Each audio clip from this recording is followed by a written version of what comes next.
Infernals versus Celestials. And of course, Infernals, the former faction that B participated in frequently. So he'll know the ins and outs of them all too well. What can HateMe do to try and throw him off the scent? Game 1 of this series. And reminder, folks, whoever wins this will qualify directly to the main event.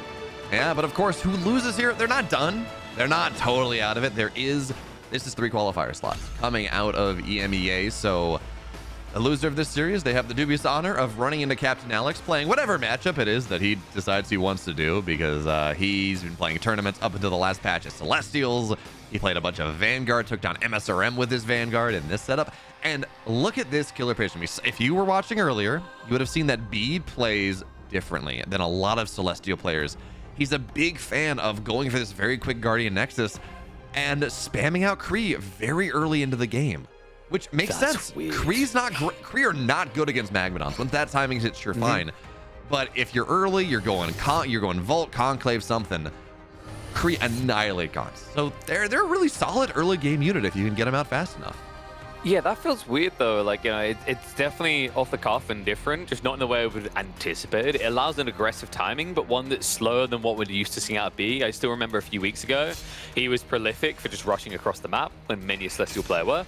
He's usually a player who's looking for those openings that aren't quite figured out yet, because as you know, in the early days of an RTS in particular, it's not possible to really have everything locked down, to know how to even get past that opening 10 minutes of play that can usually be so uncomfortable up against the Celestials. Yeah, it's pretty fun as well as we take a look at how this goes. There are macro levers that are untouched. We are casting high-level Stormgate. These players are very good. They're top 10, top 15, top 5 on ladder. Very, very good players. And sometimes you see someone's figured something out. Like, for example, when a laser played Snockstar on Friday in Ariel's tournament, where he's just figured something out. That double vault is it's just a much better economic opener. And we saw it like 7 minutes in. He's up 20 supply, and they've just been macroing, right? And that is something that absolutely can happen. You figure something out, you find some way to play, and you look down, and with minimal interaction, suddenly someone's made something happen. So you talk about finding these levers to pull, talk about these ways to play. Certainly in the early days of a patch, we've only had like 5 days on the current balance patch. The game is still very young. If B's figured something out, not a lot of people are going to have a lot of experience of dealing with this just yet. I think that's the cool thing about the pacing of Stormgate in general, right? Is because it can be such an absurdly fast game. Not as fast as StarCraft, but faster than most RTSs. I think it allows people to just keep experimenting more frequently without getting bogged down as often. This is a sick move. Look at the timing on this. HateMe still playing around the camps, but B tries to sneak in for the slime camp. Unfortunately, he's going to be just a few seconds too late to get a free cap. Man, I totally missed that. I was like, looking on the map, I don't see it.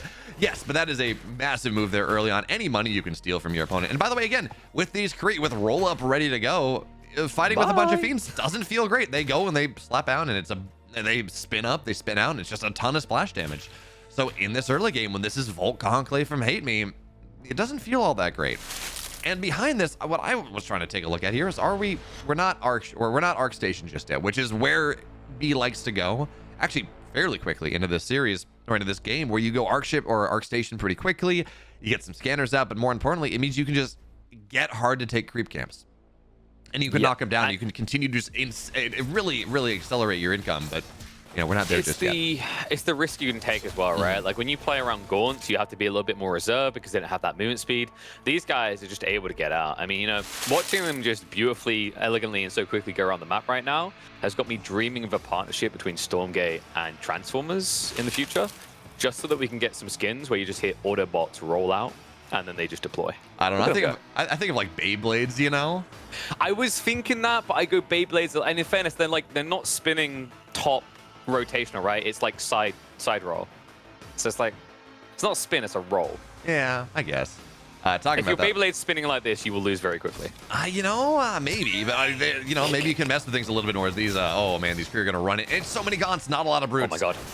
Oh god. That slice. Yeah, this is exactly the timing that B is looking for right now. You just go and you roll in and you get the splash damage and you get damage done, and you know, maybe you get some damage on the explosions if you're lucky, and then you roll out again. And HateMe hates himself right now. Hates how this game is going. That is very true. Yeah, I'm kind of curious though if there was an opportunity for B there when he came out the deploy to just actually hit the imps with like 2 or 3 of the Kree there. A little bit micro-intensive, right? But like when you've got the Luminite being stacked like this, there's an easy swipe and multiple kills due to the no clip. But still, overall good raid, and what he's doing is he's keeping his opponent contained in his base while he's expanding like crazy, right? We've got him on the Luminite, got him on the Therium, moving even further out for additional Therium here. The interesting part to me is the fact that B has completely forgotten the Luminite. Just shows you where his intent is here. He's not interested in going for something more simple like Argents later on. This is more of a tech-heavy type build eventually. Yeah, the entire goal of this, at least from what I've seen B playing earlier on in this setup, is you go create that's map control, right? It gives you the entire map. Maybe if there's a bunch of brutes, it's not as easy, but brutes aren't nearly as fast, so you still kind of get the map. And then you go into tier 2, and you see, there we go, 3 Star Forges or a double Star Forge, Ascension Matrix going down. You move into scythes behind. The map allows you, or getting the map gives you a ton of money to get into this tier 2 very quickly, and then, well, you start to build 3 scythes at a time, eventually. Right now we're on double scythe production, but eventually you get 3 scythes at a time, you get the upgrade. And it can be very hard for the Infernal to keep pace, for the Infernal to scale properly. They have to identify what's happening pretty quickly, because it takes a long time to say, get your Shadow Spire up, to get those critical maps. How many Shadow Flyers do you need versus how many Gaunts? It's not easy math, and I think it's this way to get into it. I mean, we have seen like 1 base Scythe builds that we saw Garneth playing, for example, that looked pretty good. But this 2 base Kree into something, I think it's pretty unexplored, and I don't know that a lot of Infernals have really an optimal solution to it just yet.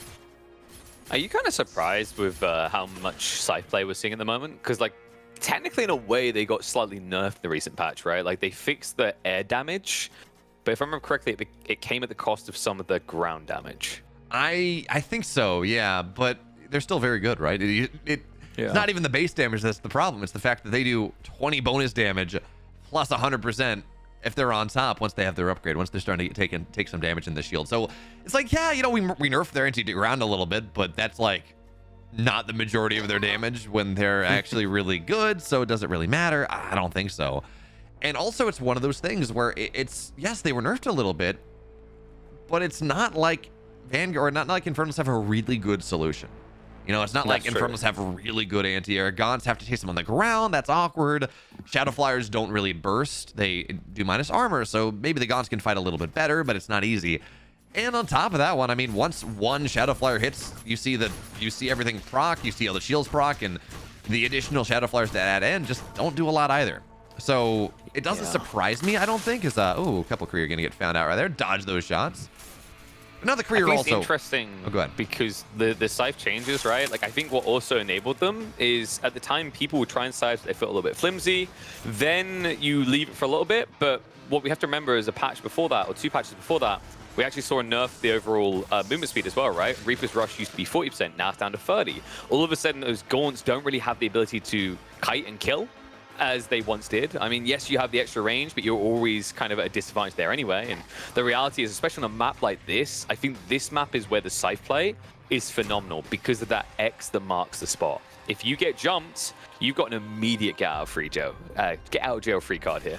You do have to be careful, though. I've seen a lot of Scythe gameplay where they're like, yeah, I got Scythes. I can go in.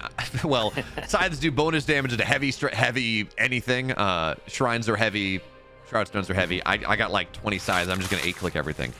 And then they get trapped behind, and Shadow Flyers come in from multiple angles, and all the Scythes go down. It's like, yeah, great. Your economy's doing fine, dude. Love that for you. Scythes take a while to come out, and losing 20 Scythes, 15 Scythes for really minimal gain doesn't do that much. It's not a good way to play the game. Just saying. So you have to be careful. It is very easy to overcommit with this because you feel strong and then it doesn't really work out. And our scythe count is starting to increase, but it's not overwhelming just yet. If HateMe is aware of this, and I'm looking, I don't see. Okay, no, we do have a Twilight Spire, so we do have some counterplay. But you know, HateMe at this point, he can build himself into something where I think this is still definitely fightable. I think this is interesting now, though, because whenever you force Shadowfly, the game gets a little bit more fragile for you as well, because we've seen what happens in the Celestial versus Infernal matchups, right? Like, a lot of the time, they'll be over-mining with their workers in these locations. 1 or 2 Shadowflies come in, and that's just free kills to happen. Yeah, you got to be very careful there. Now, again, this is Kree into Scythe, so there's no Argents on the ground or something that bonish bonus anti-air that can maybe knock them down a little bit more. So it is, you know, theoretically maybe a little bit easier to kind of make this contact to get them on top when you don't have just so much overwhelming damage shooting down Shadow Flyers as they arrive. Okay, we're fine there. And that is true, I think. But I mean, man, the scythe count is starting to go up. We may have hit critical mass here, Killer Pigeon. There's like 15 scythes. This is like, we're getting to the point where you two-shot things. Now we're going to see the Shadow Flyers go in. I mean, they apply that debuff. Minus, what is it? Where are we at? Minus a lot of armor. Minus 95 armor. So they take a ton of damage all of a sudden. The Shadow Flyer is doing a nice job for that, but B also knows I can just back up here. And now your army's in the middle of the map. Scythes, they snipe shrines very nicely. Yoinks it away, and he can use this to poke at the backline economy in a position where HateMe can't really run him for a trade. That would just cost him too much here. Also needs to be careful with the reinforcing troops. They don't get cut so simply. These scythes are so vicious once you add in that extra movement speed. That they are. So they're going to find a shrine, and it's not going to be one tapped, but it's going to be about 4 tapped. And that is just enough. The Infernal army cannot respond nearly quickly enough. So yeah, you know, some of the imps are going to go down, but more importantly, it's just the shrines that are falling that make life so very difficult. And it's not like a Shroud Stone really stops them. Shadow Flyers trying to get on top. The splits are good, and that is going to be fine. Hey, look, the scythes are still here. Gaunts cannot catch them in time. This is pain. This is misery for HateMe. He's not happy. He at least gets out and gets in rather to protect before the shrine goes down, right? But like, that's a lot of idle time, a lot of imps going down. That's also one of your critical bridging bases now down. You take time to replenish that. Meanwhile, on the other side, we're seeing B now flaying his way out to the double Therium farm here. So kind of mirroring what HateMe is doing. We're going to see both of them kind of training more tech. The problem is, in a weird way, you kind of get stuck with a lot of tier 1 choices still as HateMe, because the Gaunts are going to be your bread and butter. As we've noticed in the past, they put a very big strain on your secondary resource. They do, and especially because you want Magmanons as well, right? Against all these Kree. Magmanons, you know, they're not Hellborn. They are a little bit cheaper than that, but still 150 Therium a pop is not cheap whatsoever. Yeah. Oh, I thought you were going to say something. Yeah, it's not cheap at all. Just a grin. Yeah. Yeah, it adds up quick. I don't think we're necessarily going to see a switch out of B first. Like, this comp still works at the moment, but taking a direct fight is ambitious. He runs in here, going for the strike. Scythe right on top of everything. The Kree have gone in deep. Now, keep in mind, as they die, if he doesn't split away, the explosion's going to wipe him out, but the Scythe might be able to do that on the lonesome, which just feels like the Gaunts got picked first, and it meant he had no answer to the Grand Armada of the Celestials. Not at all. All the Shadow Flyers hit a single Scythe that ran forward, and you're like, well, great. No damage there whatsoever. Magmanons, they're stomping desperately. There's nothing they can do. More Shadow Flyers. They join the fray, but without stuff beneath, it does not matter. B hits his timing, all the map control in the world, and that is a 1-game advantage now in this qualifying match. Oh, maybe this is the place the Infernals can strike back. Historically, this was always a cozy map for them. We head into Jagged Moor, but can't deny that the Celestials have found their own cheesy little strategies for this very claustrophobic map. That they have. I mean, I think this map is very good for Celestials. You just... You float. So what happens? You float. Arc ships run across. There's actually a very cheeky thing you can do if you get away with it, where you put collection arrays on this Luminite patch right here. You put this. You put the Arc ship moving into the main base. You Sovereigns watch it. You make everyone sad. But B just has a story. Killer Pigeon. He's on page 1. He's gonna move into page 2 later on, and it is. I'm going to go Kree. I'm going to take the map. I'm going to go into Scythes. And you talked about that last map, Isle of Dread, being good for Scythes. Have we talked about the map with the most dead airspace in the entire pool? Yeah, because, you know, if you think you're far enough out, you can always go a little bit further on this particular one. I mean, you know, it's designed to be an intentionally small map with a lot of dead space. When they have to paint the mini-map with 2 different colors of you can't touch this area with land forces. All the colors of the wind or something. By the way, what's also... All the colors of sadness in this game, I think, is the correct way to describe that. That's fair. What's also really interesting, as we start to see a couple Infernal players, Celestial players start to mess around with this a little bit, is that I think they've learned that, yeah, okay, sure, get a collection array. You start with one, that's great. But it actually makes sense for a while to build prisms to mine out of these Luminite setups instead of going collection arrays, because it's not as bursty. Yes, a collection array is worth a reasonable amount of prisms, but it takes forever to come up. And you'd rather say, you know, increase your income by a little bit and increase it by a little bit and a little bit more. rather than wait 2 minutes and then burst your economy up by a ton. That doesn't allow you to grow. Yeah. We should emphasize, like, correct me if I'm wrong, they've changed their mind, but the last thing we heard from the devs is this wasn't intentional behavior. That their raise was meant to be a requirement for these things, but for the time being, I think they're just letting it play out to see if it's a bit too good with the Prism spam, and they need to dial it in and fix it, or if they can leave it as a kind of divergent choice in the game. I was convinced it was a bug. I really thought it was. I've seen people talk. No, it was actually in the patch notes. It was something that they designed. Oh, wow. I was convinced though for a little bit. I'm like, no way, really? But yeah, I missed it from the patch notes. Oh, these Kree though. This is ambitious from B. I don't think he has the firepower for this type of move. No, if it was just Fiend gone, I think maybe. But with the brutes there as well, again, you know, they don't do a ton, but they're gonna hold on to this healing zone. And I mean, healing zones are so impactful. But that being said, I mean, these Kree are. They can't hold that, right? No, not at all. This is the brutal thing. Hey, last map, you couldn't do what HateMe is doing. The map was too big to play brutes towards your opponent's base, right? That's the difference with Jagged Maw. Usually when you're on a bigger map, you'd have to seriously consider splitting into fiends so you have that mobility with the gaunts. But when the map's so small, you don't actually have to care. And if you have to remember about this map in particular, especially if your opponent's running Kree, you have a one-dimensional rotation that is fluid and beneficial to run along casually. Just a smart read by HateMe, and it might be a quick game for him at this rate. B just doesn't have anything else quickly coming down the line. I mean, we'll see. You can still build a lot of Kree with double surge creation chambers, but as this one goes down, life becomes more complicated. B's just waiting for critical mass for a good position. He's going to dive on top of the Gaunts on the backside. Healing's good, but they're just getting exploded. That being, Effigy drops down for half a second. It's going to get targeted down here, Killer Pigeon. And with all the Gaunts dead, yes, brutes are good, but I think B might have bought enough time maybe to get more rounds out. It's hard. As more Gaunts arrive, it's kind of hard to tell here. I think the Hexen going down is the big deal there, right? He has no way of kind of infest creeping creeps right now. He'd have to actually prep the tech, which I don't think we've got on the way right now. So for the moment, it's just going to be what you build, no freebie units coming down the line. There's a small op for B to get back into this, but it seems like HateMe, now realizing that there's not as much value in spamming all these gaunts, is leaning even harder now into the brutes. I do like what we're seeing here. B is, again, you're not going to fight the brutes all that well. Yes, you kind of go in, go out, but we saw these Kree around, and it looked like he was trying to just get the gaunts on the rejoinder, and now, well, the effigy is in a much better spot. Kree gets on top of it, sure, but it's just that little bit extra healing, that little bit extra power. And again, behind this, HateMe is expanding. He does have more stuff, but again, these Kree, just the splash damage you get, the death charge, or whatever you want to call it, that you get, just makes life a little bit easier. They are doing pretty well. They're doing well enough, all things considered. And also, notice what B's doing here. He's pulling his wounded Kree back into the main base, where the Arc ships drop him that healing potion on top of him, and that means that this army, this supply, is just that much more efficient. And substantially more impactful now in this matchup. You remember Jagged Maw used to be about this healing camp, but the healing did get nerfed recently, right? I think it went from 8 to 4, so not as much of a snowball effect as you once got. And this many Kree is going to be enough to evict HateMe from the area.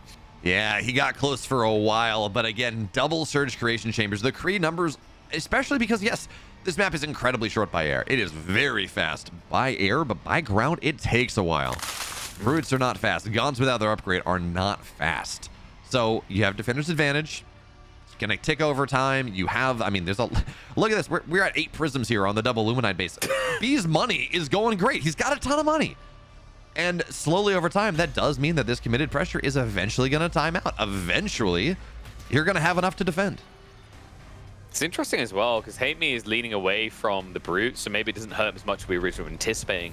He did prep Plague Axes, so I'm wondering if he's just going to have to raw send it into Gaunts. I guess you could get away with that, because with how tight a lot of these choke points are, you don't need that many brutes to block the Kree from surrounding. Yeah, I think that's fair as well. I mean, granted, I just don't know that against this Kree opening, I just don't think you want Gaunts. Maybe with Plague Axes, maybe. Yeah. But again, you Kree just run right. It's like when you're fighting and you have a small number. Oh, by the way, look at this B. Wait, what happened there? Yeah. Arc Station, tier 2. He brought him up to heaven here, and now there's a V5 rush, which I don't think is going to do a ton because there's no army with it, but it's a decent amount of money. It can do something. I mean, HateMe isn't reacting to it yet. It's still going to waste his time. It's buying time for B, and that's important because I think we are. Yeah, this is pristine. This distraction is buying him time for the transition now into Star Forges. True. Now, again, this V5 rocket, the catapult, the rocket launcher will fall. What? Ah, okay, I was gonna say, what is B doing here? Why is this arc station in the middle of the map? And it's for the double Therium base, right? You put prisms there, you mine out, you really increase your efficiency. And hey, Kree, gonna find a bunch of Gaunts on the north side as well. Steals it right from under his nose. No, you don't get that one. That speed camp is, you might get the buff, but the money's mine. B, and look at that, he got the other one too. He really is doing such a good job here abusing his faction on this map.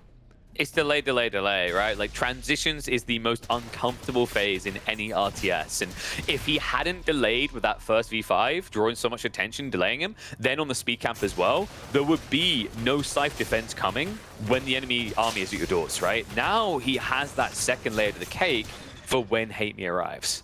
Yeah, that he does. How many, what are we at, Kree numbers, or excuse me, Scythe numbers right now? First 3 are coming out in 5 seconds. Okay. 3 are probably not enough to deal with this, I don't think. That's a decent amount of Gaunts. We don't have the, do we have the upgrade? I think you just go straight across the enemy base, not to the army, right? Like, the logic here now is you can delay him, because if you strike first, you know how it is, right? When you're playing RTSs, when someone strikes first, you have to do a double check. You don't just then rush into the base and go, oh, that's all he's got, right? If I saw 3 Scythes running into my base, I'm like, oh, he sent a small raid group. What has he got at home waiting for me? I mean, fair. I'm more thinking about, okay, is this enough Scythes to defend against HateMe's attack? Because that looks like what HateMe's getting set up for right now. You know, you get a Kreesh, you're fine, but this is a powerful army. It's a lot of brutes, so it's a couple brutes, it's a lot of Gaunts. They have Reaper Rush, they have Plague Axes. I'm pretty sure they got this Magmadon here. If he can hit this timing, we're starting to hit critical mass on these sides, where this army without some Shadow Flyers is probably not good enough. We're at 6 sides right now, 3 more on the way. It kind of works against him. Korea gonna go in. Pulls the Magmadon forward here. Scythe's going to target down that backside and split the fight here. Magmadon able to push them away in the choke point, but the Scythes say, fine, how do? We can wipe you out. That means no anti-air defense now for HateMe. And 3, maybe 4 Scythes left alive to now mop it all up. Yeah, that's awkward right there. You have 10 seconds with these Scythes to go and kill as much of the anti-air as possible. And then when that's done, the Scythes, they don't fight all that well. Not as much, not anymore. Be optimized that, maximize that value. In fact, I think even took a little bit of damage on him before the shield really procced. And you put all that together means that all the Gaunts died. The Scythes are still here. Very few Scythes went down, and with that lack of anti-armor, we might have a Twilight Spire somewhere. I don't think he was prepped for this. Not at all. And that's the thing. B, I thought he was going to raid with them. By not raiding with them, he doesn't allow the counter, right? It's very risky. He needs to guarantee he can win that initial fight. But if he does, it means he now holds his opponent entirely hostage for the next minute. Yeah, he does. And, you know, you say, you negate the counter by not running across the map immediately. On the flip side, this is Jack and Maw. Like, this is a very long map by ground. If the Scythes run across by air, they can be back in time. If, say, HateMe says, oh, you're attacking me, let me go attack you. No. Oh, well, that Magmadon This is expensive as well, man. Yeah, like, I'm surprised he even let it get away. I mean, that's a free kill. In fact, it kind of looked like he just helped him get out in the end, which was weird. I think he had a bit of a Free Willy moment there. Well, you know, these Magmadons, I guess they're ground whales? Be free, Magme. Be free. Yeah, something like that. And the problem is, as well, is because the Celestials just kind of default fly.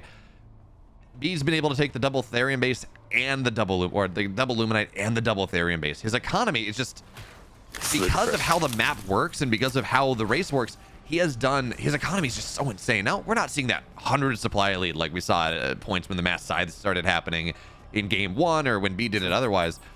But again, where's the counter? Now double Twilight Spires are just about done, but there's no real answer to this. Well. They're blocking him from getting that extra base. This is fundamental. B just doesn't really, HateMe rather, doesn't have the economy to really mirror what's coming. Like, you need so many extra units to now catch this. If you just try to go into mass Shadow Flyers, we saw how that worked out. Like, no offense to HateMe, but you know, if what he done with the Shadow Flyers in game 1, the micro in those fights, is so easily overachieved. Wait a second. This is getting awkward. Okay, he stops. This is important. So HateMe's learned. Last time, he wasted his entire fleet This time, he's just attacking with a few and then trying to pull away. All right, so the next part about this, by the way, is with Gaunt's being speedy and Shadow Flyers as they are, you need to go wait out the shield. Oh, Does a nice job of that no. one. Kites away, but still loses so many of the Shadow Flyers. You just wait the shields out, you pull everything away. It's 10 seconds. 10 seconds is no time at all in an RTS. But he still commits to these fights. Again, he gets some of the Shadow Flyer or the sides of the backside, but he loses. It was so wasteful, though. Every right? single one, yeah. How many was like 20 went in with Toll? I think like in Grand Toll, you know, they were responsible for killing maybe like 6. And you've still got this group of very healthy sides, very quickly healthy sides, ready to go in again. It looks like in the meantime, he's at least finally setting up that final base on the left side here. I'm wondering, have we got a switch coming from B? Because I haven't really seen the Kree up to much. Their numbers haven't been scaling. Surely he's not just going to try to scythe his way to victory on his own. Well, you don't go Kree. I can tell you that much. At this point, with Magmadons on the field and who knows, maybe Hellborn or something, like as the complexity of the Infernal player starts to increase, and again, HateMe's, despite everything, is up in supply. Like, we got to give him credit here. He's not in the worst spot. As that continues to grow, as the supply continues to grow, you just, Kree don't do much. Not really. I'd love to maybe see some Animancers, something like that. Again, Cabal, Animancer, more Spellcasters. Again, splash damage on the Gaunts, being able to slow down the Magmadons as they run in. In fact, actually, Cabal slow plus Animancer plus Dark Prophecy slow is effectively a stun. It sets it's they stack additively, so the movement speed goes down to 0. But I guess he's just on Mass Scythe right now. Okay. Yeah, I don't think you do anything too angelic, right? Like going for the big boy Archangel doesn't feel right, because I think you get clipped by the Shadow Flyer and then you drop to the ground and just die because you have no armor. So probably not going to be going over the top. I think I've seen Archangels once in competitive so far, and it turned a guaranteed win into a guaranteed loss. I mean, they have been buffed in the most recent patch, where now, well, I guess bug fixed. They do get a little bit more HP off their avatar now, I think it is. But also, when you go crash down, it actually does damage instead of doing damage where the unit used to be. Now, that being said, Shadowflyer's getting on top of these explosions, and importantly, yes, only some of these sides died, but the rest of them massively, well, minus 245 armor. I don't know how to do the math on that one exactly, but it's like lots of bonus damage. Just picture that scene, the guy, both arms, both legs chopped off. It's just a flesh wound.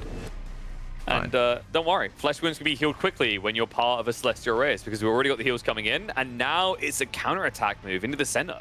Yeah, well, actually, more importantly here, the Magmadon's just going to bust this wall down, which means now reinforcements, instead of this being a long rush distance map, it's very short. You run straight from here, straight from the main base on over. Now, that being said, talked about a main base. Scythes are going to find their way into the main base, and they're going to have to split. Shadow Flyers only hit one corner of it, so there's that. But the anti-armor here, look at these Scythes. Minus 45 is not that bad. But, man, the moment that shield goes down, they just absolutely cannot fight. I think the problem here is, like, B just lost too much economy, right? Like, the west side of his area isn't being used at all. We praised him for these central bases at first, but now it just doesn't feel like it's enough, right? Like, we were worried at a point that HateMe wouldn't be able to get enough Gaunts together. That is no longer the case. 230 free supply, and these boys can swiftly make their way into that central base. That they can. Now, you need Splash, is the story. Animancer's Dark Prophecy is probably the best option. I've seen some people messing around with Sabers, but I don't think you have the time to bring them up. Now, that being said, armies on the other side of the map. That means this is a dead, what is this, a greater? That's a dead Elder Shrine, eventually. It takes a little longer. 3,500 HP is, you know, not quite, is a little bit tankier than others. Don't you just go in? Like, if I see this, I don't care. I'm going into B's base, and that's exactly what HateMe does. He moves up onto the high ground of the main. Now, B has to come back to defend. He has no say in this.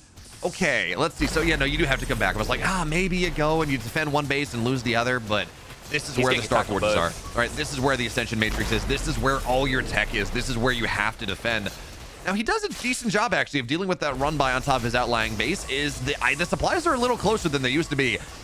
Was this an overcommitment? All the shields are ready to go. There are no Shadow Flyers here. The Gaunts are going to start to fall down. The damage is just so overwhelming for B at this point. The Gaunt numbers, they're just not high enough. Shadow Flyers were not ready in time, and the Mass Scythes, massive overcommitment from HateMe, but round 2, the shields, they're not there anymore. Killer Pigeon, is this what you need to do? I think this is fine. I think you're chilling right now if you're the size, right? Like, the Shadowflyers are starting to creep in. Gaunts are coming as well, but there was a heavy pull of additional Magmadons from HateMe. So he doesn't have the army here just yet. That delay might buy enough time for B to get the reset, pull back, get a rejuvenation on this fleet, and then go once again. A single vector being made. I think that was a bit of a mistake. That was not intentional.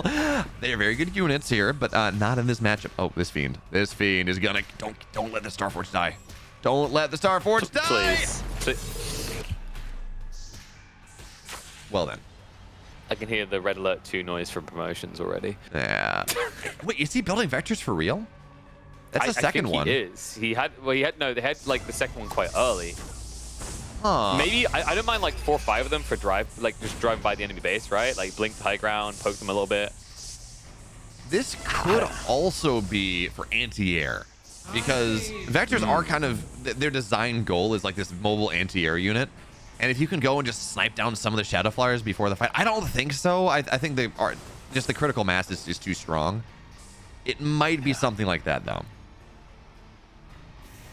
I'm not convinced it's going to be your way back in. Like, as a raid, I guess it's cost efficient compared to Scythes.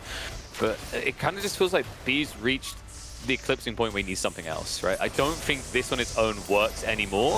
In fact, we're going to see if it can stand the test of time. March comes in, a lot of Magmadons here, more than the assault on the main base, and it means he can start to disintegrate his way through the economy of B. Plenty of Gaunts stabbing the backline. It's either now coming from B, but more Shadowflies should be on the way, and that's the denial he needs to push B away. This entire army is about the size. This entire game is about the size, and when they go down, when the Gaunts are still there is nothing that B can do.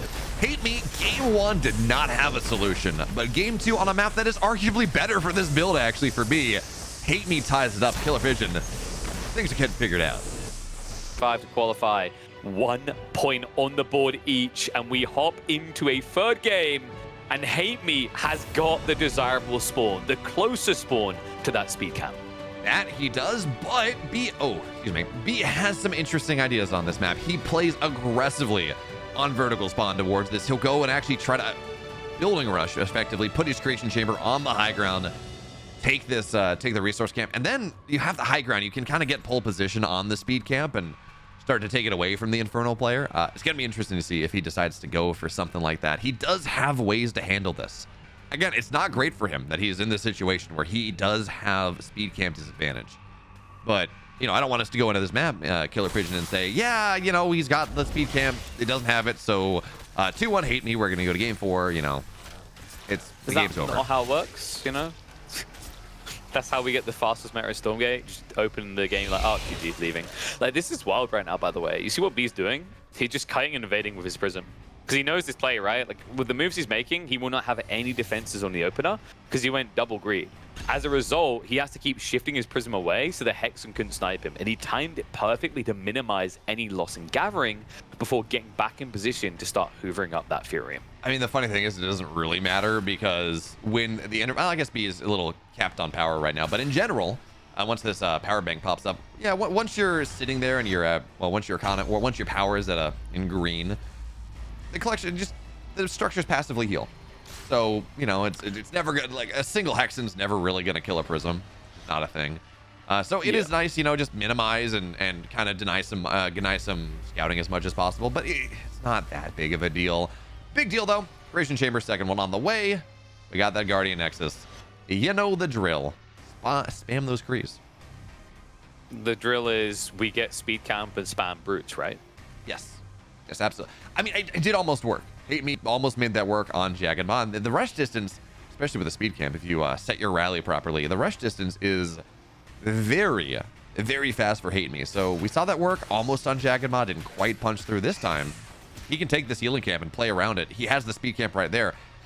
This is really going to be the test of this build. If B can survive this, well, maybe it's reasonable, but I mean... It's a lot of Gaunts. I don't think it's as high of a brute count as it probably could have been here.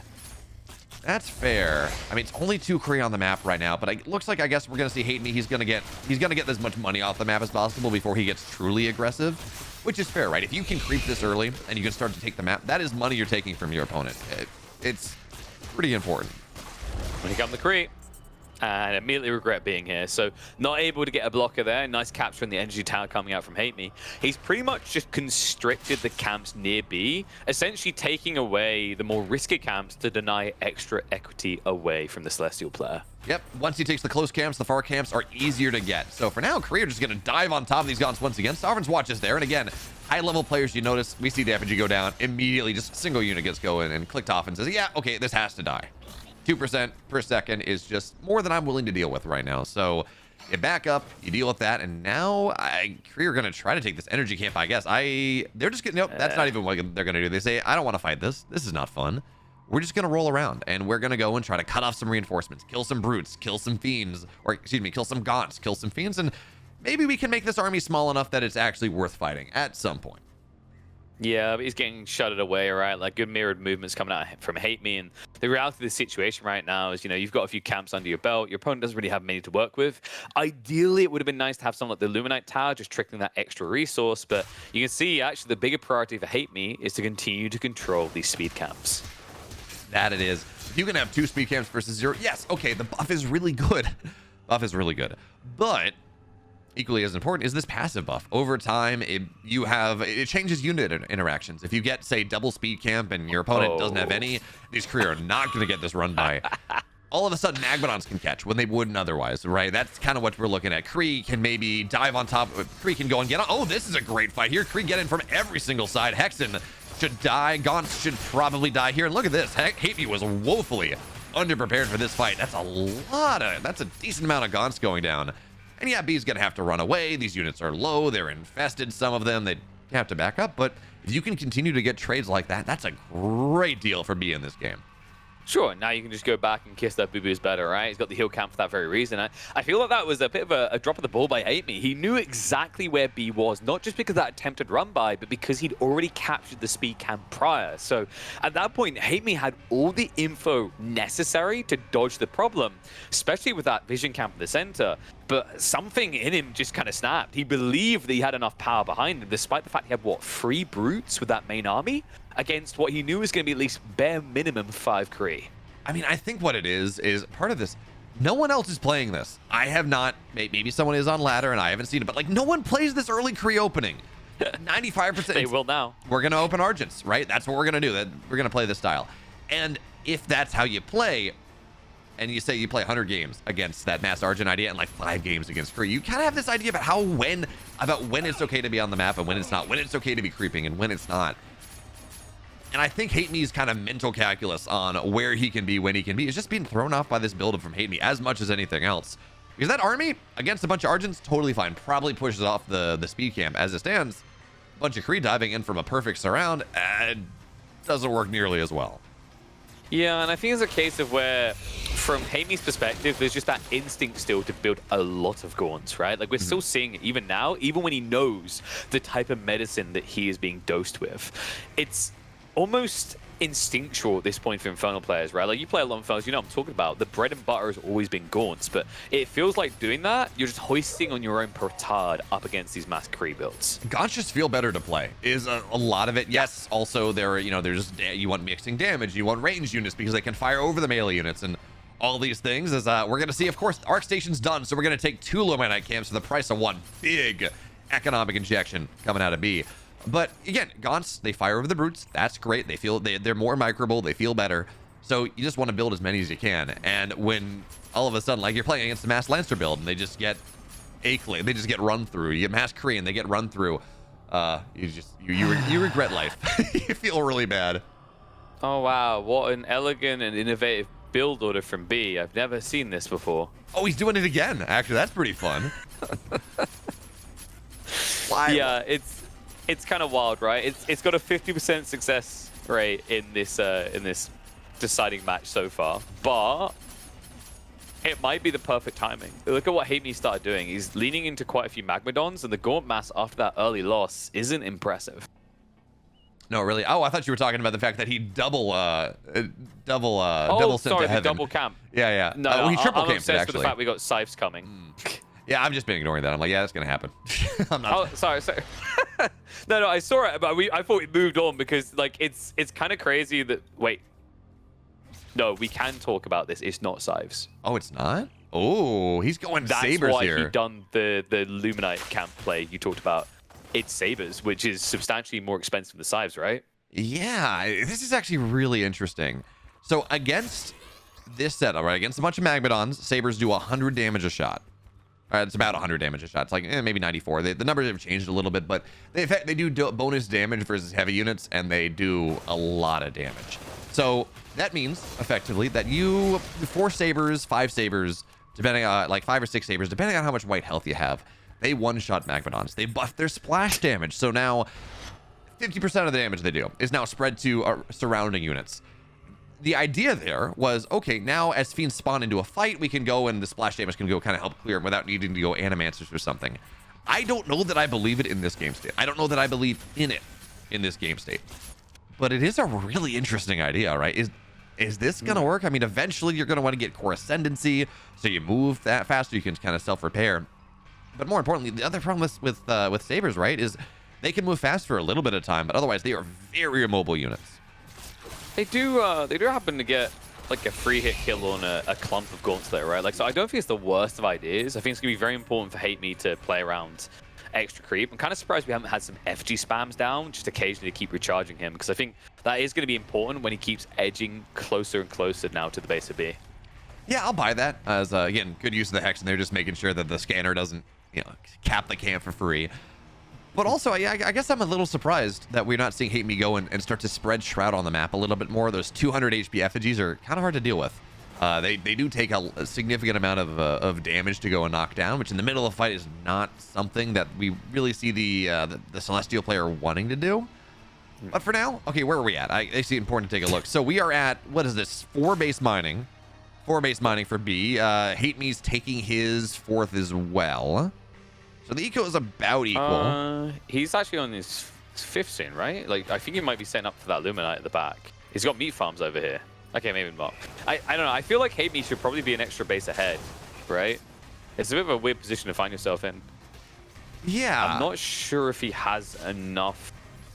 I don't even know if it's Fury. I think it's Luminite he needs more of right now. What's actually, look at this though.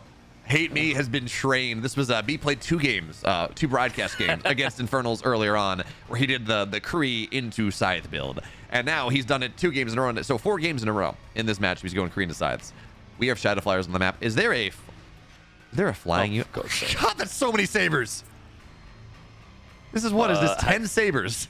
He has to see them at some point before they fight, right? Maybe. I don't know, man. I mean, right? This timing, if you can go in and just run right down the map and then take the speed camp, this timing feels real scary. I'm pretty sure that's what he's going for as well. Like, he just pulled them back again. He's like, okay, he hasn't come to me yet. We'll just wait. Like, we are now up to, what is that, 10 Sabers more at than this that. stage? Yeah, well, I mean, I guess maybe we don't have more out of the way. Yeah, 11 Sabers now. And by the way, they have core ascendancy, so that speed boost that only lasts 5 seconds, that doesn't always feel incredible, it's now 15. That actually, it's 15. I want to say it's a 20 or 25 second cooldown, so it's like a 10 second. It's like a 5 or 10 second downtime. You actually can play around with these Sabers quite well. It also buffs their HP regen, so you kind of tap that one and they can repair quite a bit. They can get their health back. And now we got the push. This is a lot of Sabers.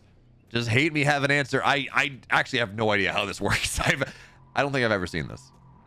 Yeah, I think this is the first time I've got to cast Sabers. I mean, you know how it is, right? Like, for those last few weeks, Celestials, they've only known the way of the nachos, right? It's always been about those vectors, right? Until they got nerfed. And even then, it became about Argent. So this is a very different approach we're seeing out of B in this series.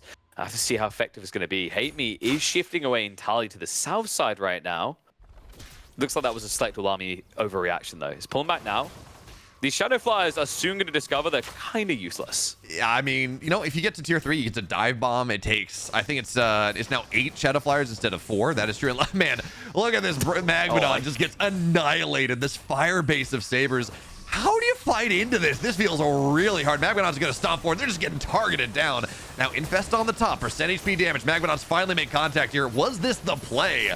I mean, the Magmadons are mostly dead, but the Sabers are taking some damage. Magmadon's get a little bit more white health, eat some of these fiends, but the Saber count is still here. Yeah, it's not enough. I think you just get shoved back. I don't know what happened there. B, for about 2 attack cycles, it looked like maybe he misclicked or something happened with the Magmadons because they were not melting anywhere near as quickly as they should. A second wave finally comes in here, but it might be too little too late. The defense turrets are going to be up to try and hold this. But you can just see these Sabers, at first seeming quite tanky, look quite pathetic now in the second part of the fight. I mean, these blast nodes are doing work, dude. They are getting so many of these Gaunts down. And as the fight continues to go in, so, I mean, here's the thing. I don't think B is really using I don't think he's using his core ascendancy. I don't think he's using that speed boost all that much. Their Sabers, you would think they'd be able to kite away. Again, they have that ability. But they're not. I think he could have taken that fight better. I don't know what it was, but it's the choke point, right? Like, you're on a ramp, and I think it's really hard because you see how fat their boxes are. They kind of get in each other's way, even though they've done things to improve that. It's still a thing on ramps. So I think it's almost like B just chose the wrong position to fight in. He wanted an open battlefield because then if he needs to retreat, he has a quick flood to get out, right? But that turned into a little bit of a panic. I think he also had an issue getting the Kree to body block quick enough, right? Because extra of them were coming up the ramp as the Argents were kind of sitting there. Oh, sorry, Sabers were kind of sitting there. So yeah, a really, really weird fight. And now an awkward game because you just see how much quicker HateMe is able to start remassing this army. Yeah, I mean, I feel like the supply gap was pretty similar last time. Is now Shadow Flyers like, I guess we're useless. Let's go kill some prisms. That's something. Yeah, that's a jump pop, baby. Whoop. There we go. And yeah, it gets a couple a little Ethereum down. Part of the problem is Magmadons are unstoppable. Once they start walking forward, they just keep pushing things. You stop them by killing them. You know, you don't really body block them. The Kree would have just died. That there's really not a lot of value there. I think it's more that you kind of took this position in the choke right here, and you couldn't fight front to back. That's how I actually feel like we talk about fighting front to back a lot, whether it is good to do or not to do. And in this game, he just got fully. The Magmadons came in from the side. Do they have raging? Actually, let's take a look. Are we on Elder Shrine? We are. The Magmadons, do they have raging? Yeah, they have the mini stuns. Yeah, no. More importantly, they have raging tendons, so they're 25% faster. So that means those flanks are a lot more possible. And, you know, at the end of the day, you couldn't keep all the Magmadons off. He sniped a lot of them, but couldn't keep enough Magmadons off his Sabers to really find what he wanted.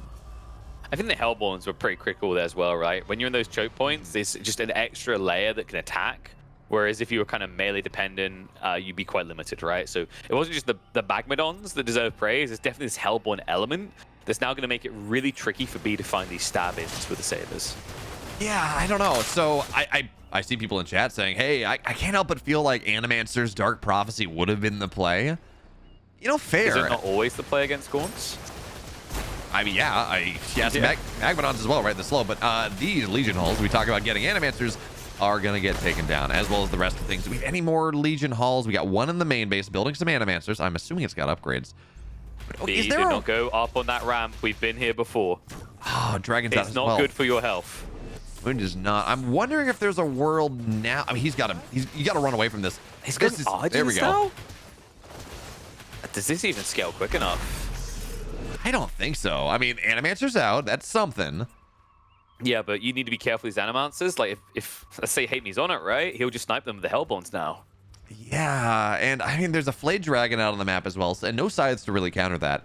I think we're going to see HateMe go. He's like, okay, there's got to be more bases. North side, go for that one. And I don't think there's an answer, realistically, that B has for his opponent's army at this point. This army is too big. Critical mass.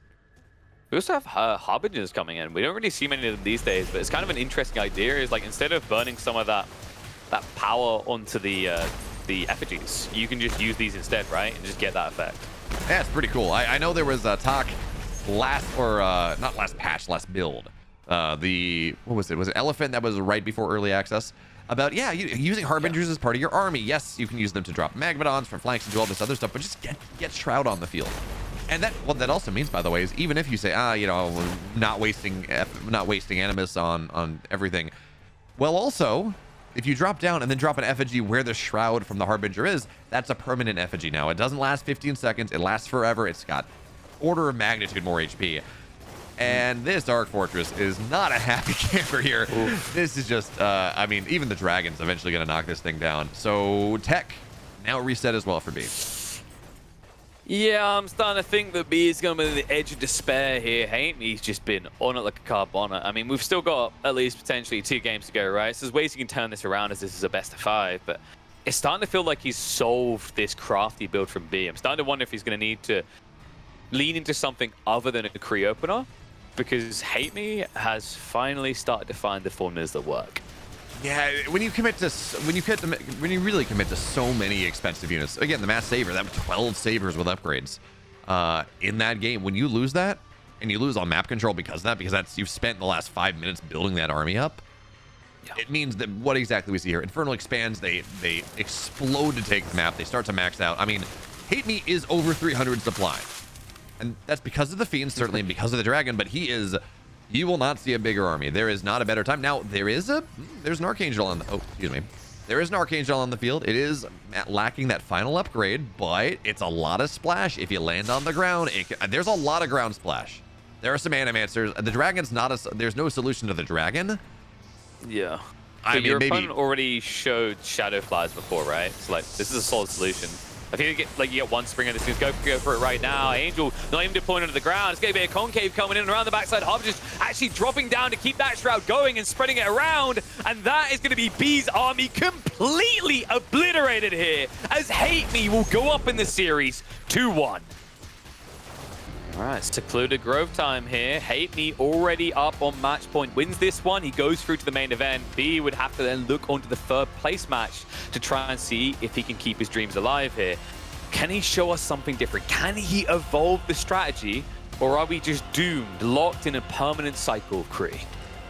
I don't know. I do know that the way he decided to play last game was different.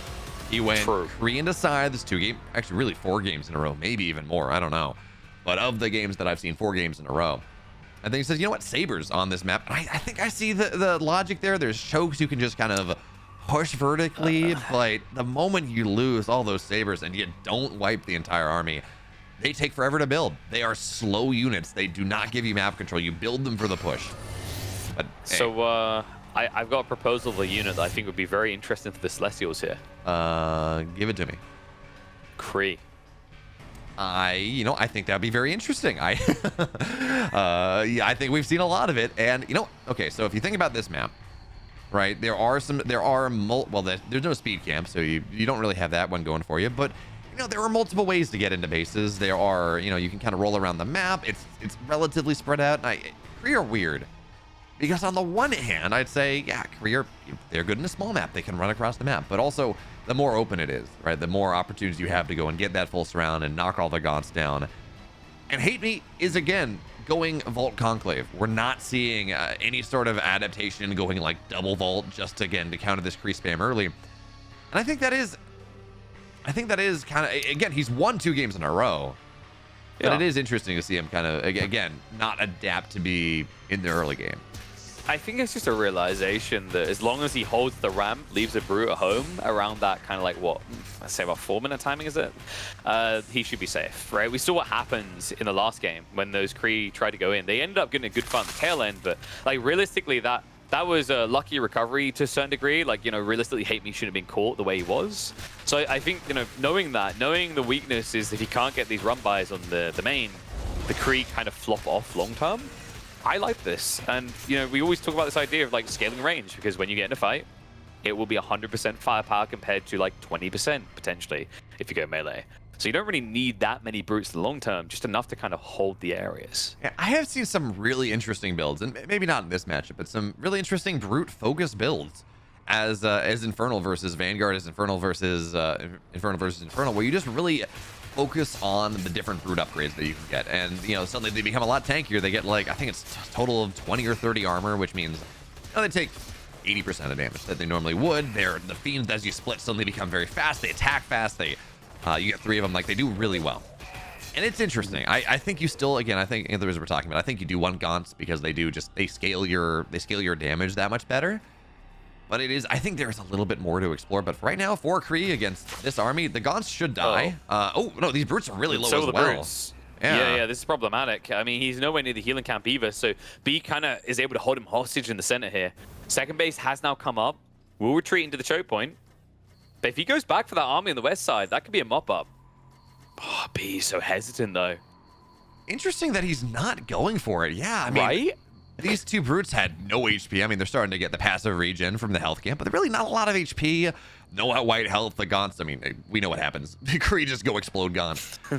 But yeah, and it's like, if he surrounds you, who cares? Just cleave him down, right? And walk away. Yeah, I'm a little bit surprised. I almost feel like B thought HateMe had more than he actually did. Maybe. I think there's maybe also this logic that Kree, you can get a decent amount, but you don't want to spend them for free. They do, you kind of don't want to lose the tempo when you'd rather be out on the map and taking you and creeping and maybe finding a little bit more value that way, stealing camps from your opponent. I don't know. I do think, again, I think he should have taken that fight, but that's what the benefit of seeing where everything is on the map, right? We have omniscience, Killer Pigeon. They don't. God Vision would be a great power. I mean, technically, what would you do if you had God Vision? What would you do? First thing. Well, if you're playing against Saber, still lose. There's a video that was talked about quite a lot at EWC where Harstem, who's a StarCraft 2 pro, went and, on mutual agreement, played a game versus Cyril where he had map hacks. He made a custom mod that played the game with map hacks, and Cyril didn't, and he still won because, there is that. So, my MMR would raise by quite a bit. There's that. We got that going for ourselves. But you'd still be a carpet for Sarah. That's the important, yeah, pretty much, takeaway in life. Yeah. Or B, or HateMe, or anyone else. Yeah. It's important to be honest about your expectations in life, right? Oh yeah. I don't want to overreach. Yeah. I really enjoyed the time for pre-alpha when I'd been playing a little bit more than some of these really good RTS players. So I'm like, I should have beaten. I threw a game versus a Muslim. I beat Harstem the first time he played. I have beaten RTS person. Now, granted, mechanics carry through, and that's no longer the case. I have never lost a Theory on ladder. There were a couple tests when I would play him on the first day, and I would beat him once, and then his MMR would skyrocket, and I would stay where it is, and then I never play him again. But I'm like 3-0 versus Theory on ladder, and there's that. See, that's the thing, right? You have to balance your stories. Mm-hmm. And people who know what you're up to, they'll read into it. But the average person will be like, "Oh wow, that's incredible!" Did you know that I have ranked higher than a Call of Duty World Champ in a Warzone tournament? Very interesting. I mean, I came 5th, he came 6th, but it still counts. You still beat him. I don't know. We're both losers, but I've never lost to Cyril. Mm-hmm. Yeah. I mean, I'm not saying I'm as good as Arteezy from Dota 2, but I've won as many TIs as he has. Oh, that's cruel. Oh, man. I don't know. We're casting a Stormgate tournament. I'm sorry, Arto. I don't know why he's catching strays here. Well, get him in the next one. There we go. By the way, I want to point this out. I know I've been talking about it quite a bit, but I really like this tier 2 rush that we see Celestials player more and more, where they just do it in part. Obviously, you get higher tech, you get scythes out. That's great. But also, you put scanners on the map, and that just means that you can just take every single creep camp, and it's hard to dislodge. Yes, there's a Skull of Shedda, and that's something, but it's just annoying. And then you go and you just go make sure everything gets raptured. You bring everything to heaven, and it's a lot of money. It does actually a really nice job. But for now, these gods are a little bit exposed, but there is going to be that effigy diving on top, gets targeted down. This is a tiny little army from HateMe, and that is a nice catch. Yes, okay, it looks like the Hexen's going to be able to get out of there, but this army, I guess a creeping army, really, it's just going to get caught out. Minor win for B, and again, B is just trying, we talked about this, B is just trying to buy time, get to critical mass the scythes, keep his opponent's Gaunt count low enough, keep the Shadow Flyer count low enough eventually where he actually can take those fights.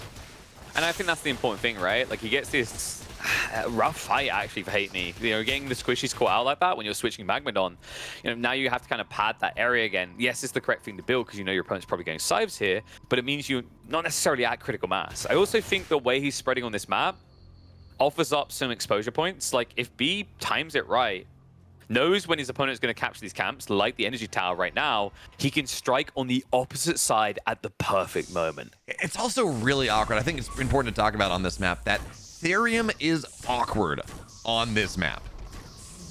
Therium is very awkward on this map because the natural is a little bit further away. You really, to optimize it, you got to go and you got to build an extra shrine.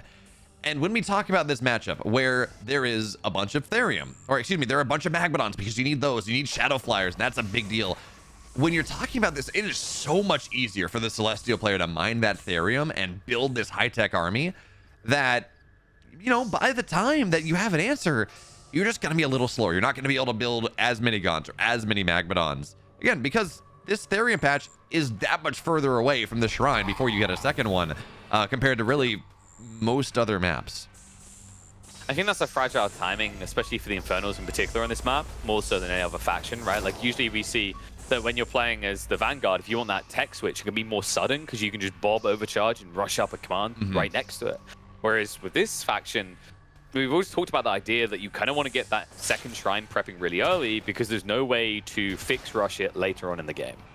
Yeah, it just takes a while. All infernal structures just take forever to build. It means you can't really, you can have some really good tech switches with the charges, but you can't really reactively do it as these creators just run by. They don't want to fight these Magmadons. That is just that's a disaster waiting to happen. But We'll if you can find a way.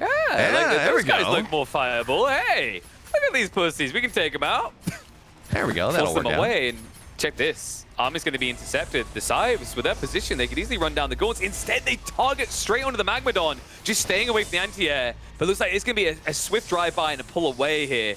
Luckily, the benefit of the Kree being allowed to go through this forest makes the escape easy peasy. Yeah, I gotta say, when we see the best Infernal players playing this matchup, they put Shroud Stones on every base, but importantly, it's 2 Shroud Stones and 1 Wraith Stone. That's slow. That's, what is it, a 25-30% slow on top of the percentage damage per second, but that's slow. Maybe it's even 40. 40, right? Yeah, I think it might be 40. Whatever it is, point being, it's insanely high, right? Like, I remember we cast a game, I think, where like it was on this base where it was both of them using a Wraith Stone in the end, an Infernal Mirror, and it looked painful, man. Like, you just couldn't move in that fight whatsoever with Magmadons. no, yeah, and that's the point, right? So that means you get these Wraith Stones, and the Kree run by is not nearly as impactful. So almost as if HateMe is listening to us, which he's not, but he's got that Wraith Stone on the way. That means these Kree run bys into this relatively exposed base are not going to be as a Scythe dies. A Scythe dies to the Shroud Stones. First time that's happened. When he done the original hit, he immediately lost one of the Scythes to this summoned Shroud Stone. So it's been a little bit off the mark from B at multiple points for those, and it is important because you need to hit that critical mass. I mean, okay, so losing a Scythe to a summoned, to a manifested Shroud Stone with a DPS buff and it just getting dropped away, that's understandable, right? The target fire can be good. You can just get the low, sure. But running by one, that is not really the play you want to go for. Is multiple Wraith. I mean, this is... Does Wraith Stone damage stack? I don't think so. I don't know. Oh, you mean the movement speed? I don't think, no, the movement speed, no, it's a single aura. No, but the damage, I mean, like, if you add 2 of them, is it 4%? Oh, yeah. Is it a 5% DPS? That, I'd be surprised. That sounds incredibly broken. Well, I mean, it's expensive, and it takes a long time to get set up, and they do have the heavy tag, so they can get annihilated by Scythes or Exos and things. I don't know that it sounds that broken to me. I mean, I feel like massing Hellborn and just building Wraith Stones would be really broken, right? Yeah, fair. Maybe. Defensively, maybe. It's like, oh no, you can't reach me because you've lost half your HP trying to do so. I'm just gonna one-hit you now. Yeah, fair enough, maybe. I don't know. For now, though, okay, so B still has this supply lead. This is where he's trying to get to. Eventually, we will see the Infernal players start to scale more. And man, look, this is actually so cool. On top of everything else, look what it did. By getting in that zone, every single shield gets popped, and that means that B has the timer on how long you can fight gets started the moment you get close to that base. And yeah, he got a Wraith Stone. But I didn't even consider that is actually by far the most important part of this. The slow is annoying, sure, but it means you can't get close without all of your shields popping, and that again, you just wait for that to be done. Shadow Flyers dive in. Oh, that's mistimed. That's not really what you want. A little bit rough here. I mean, even throws in additional Shadow Flyers, so at least it's going to reset him and pull him away. What we really need to be conscious of here is the economical advantage, though. HateMe is now making a move for the central base in the Grove.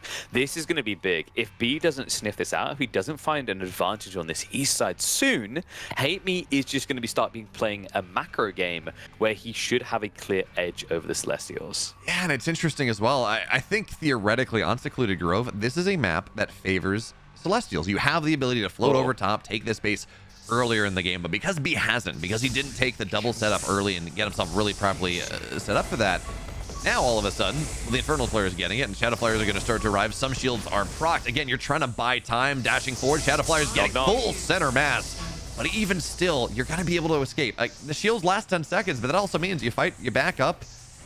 The problem is, as yes, this shrine went down, the next time B fights, there might be a bunch of Shroud Stones on. There might be a shrine done. This might be a little bit more setup, although as I say that, HateMe's not really trying to take this again all that quickly.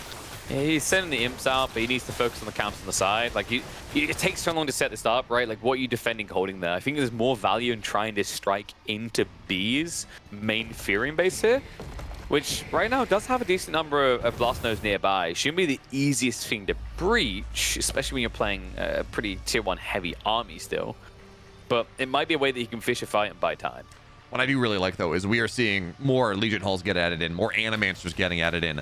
The thing that we were lacking in that last, or in game number 2, I think, we had Animancers in game 3, but it didn't really, I mean, at that point the game was kind of over.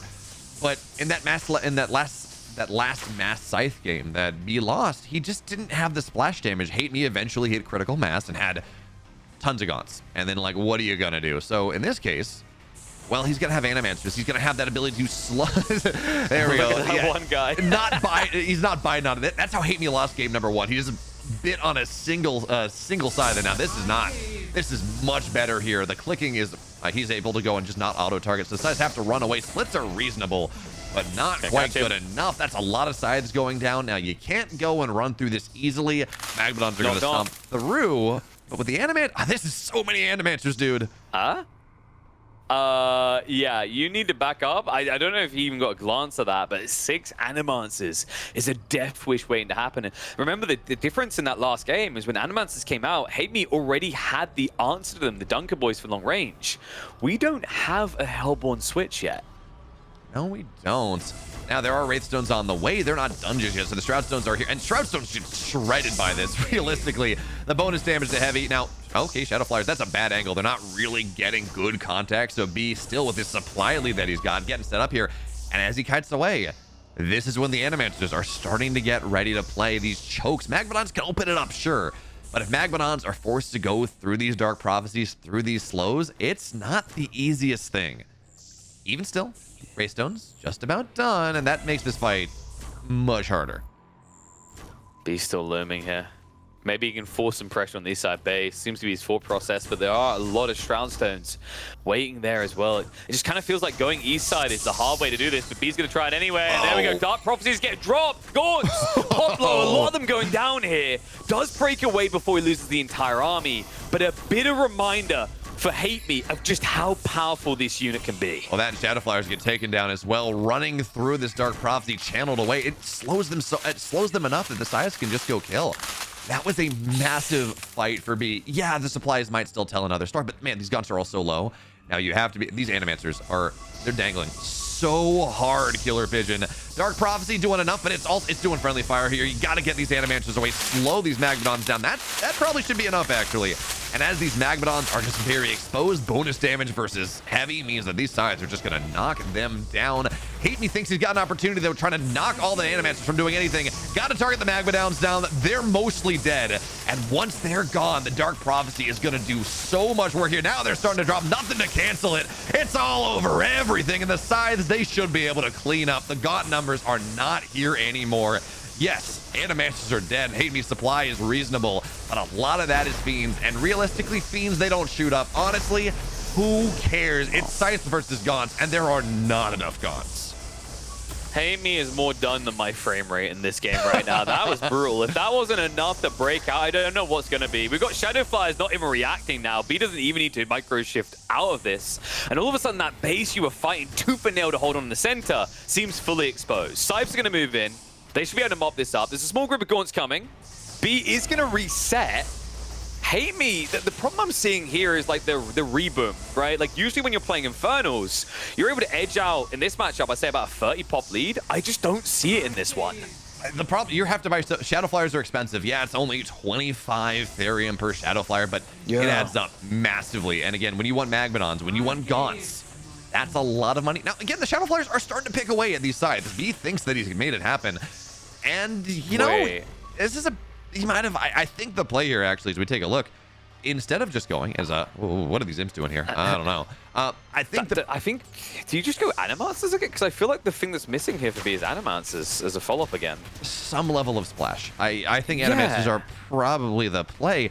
If you just back up for a second, heal back up, get your energy back, you don't give this opportunity that HateMe has right now where you overcommitted, you lost like 5, 6 more size than you should have, and now all of a sudden, here we are. And it's late game Argents again. Yeah, Kree are not very good, but are Argents really the answer? I mean, I feel like I've called this prematurely, but like the thought process is there, right? If he just rebooms Animancers, sure, they take a little bit of time to get the energy online and feel impactful, but if you start killing them straight away, 2 or 3 should be good enough to hold this back.